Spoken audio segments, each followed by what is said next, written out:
بسم اللہ الرحمن الرحیم۔ محترم سامعین، السلام علیکم ورحمۃ اللہ وبرکاتہ۔ ایک صاحب میرے پاس آئے، کہنے لگے کہ میں اپنی ڈیوٹی پر جاتا ہوں، گھر پر میرے والد اور بیوی بچے ہوتے ہیں۔ میری بیوی نے بتایا کہ سسر صاحب مجھ پہ غلط نظر رکھتے ہیں، مجھے محسوس ہوتا ہے، اب میں کیا کروں؟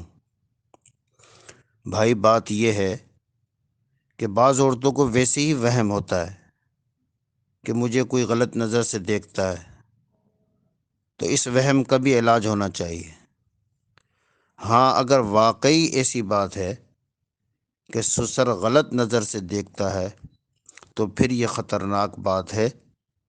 بیوی کو الگ گھر میں رکھنا چاہیے تاکہ کسی پریشانی میں پڑنے کا اندیشہ نہ ہو۔ ساس اور سسر محرم ہیں، لیکن اس کے باوجود سسر بہو سے ہاتھ نہیں ملا سکتا، داماد اپنی ساس سے ہاتھ نہیں ملا سکتا۔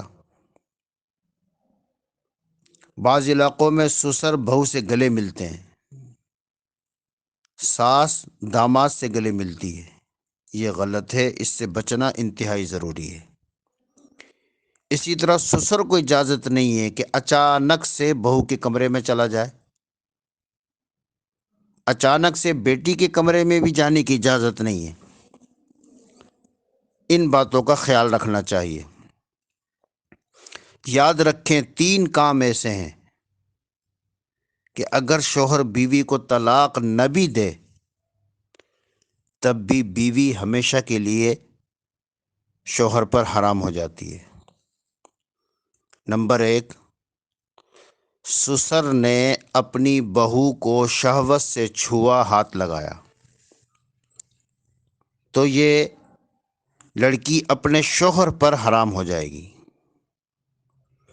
شریعت نے حدود مقرر کی ہیں، سسر کے پاؤں نہیں دبا سکتی، ہاتھ نہیں ملا سکتی، سسر کی مالش نہیں کر سکتی۔ ہاں، کھانا دے سکتی ہے، پانی دے سکتی ہے، کپڑے استری کر کے دے سکتی ہے۔ تو اس لیے پہلا کام کیا، سسر اپنی بہو کو شہوت سے نہ چھوئے۔ نمبر 2، کوئی شخص اپنی ساس کو شہوت کے ساتھ چھوئے، ہاتھ لگائے، تو بیوی اپنے شوہر پر حرام ہو جاتی ہے۔ اسی طرح کوئی شخص اپنی جوان سکی بیٹی کو شہوت کے ساتھ چھوئے، ہاتھ لگائے، تو یاد رکھیں کہ وہ بیوی بھی آپ پر حرام ہو جائے گی۔ اس میں کچھ تفصیلات بھی ہیں، اگر کوئی ایسی بات ہو جائے تو پھر قریبی جو مفتی صاحبان ہوں ان سے تفصیلات معلوم کر کے اس پر عمل کرے۔